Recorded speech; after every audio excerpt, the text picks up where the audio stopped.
दिनांक 6 मे रोजी बालाजी मांजरमकर यांची नांदेड शहर काँग्रेस कमिटी ओबीसी विभागाच्या उपाध्यक्षपदी निवड करण्यात आली। प्रदेशाध्यक्ष भानुदास माळी यांच्या हस्ते बालाजी मांजरमकर यांना नियुक्तीपत्र देण्यात आले।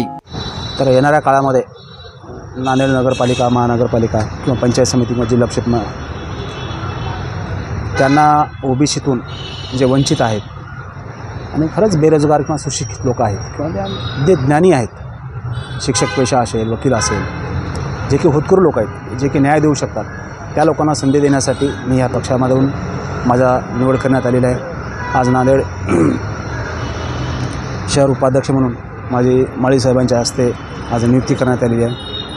येणाऱ्या काळामध्ये शिक्षण क्षेत्र असेल, हॉस्टेल असतील, छोट्या शाळा असतील, अनुदानित विनाअनुदानित शाळा असतील किंवा इंग्लिश मिडियमच्या शाळा असतील, ह्या क्षेत्रामध्ये मी काम केल्यामुळं त्यांना चांगल्या संधी येतील किंवा त्यांना चांगला न्याय देण्याचं काम मी करेन।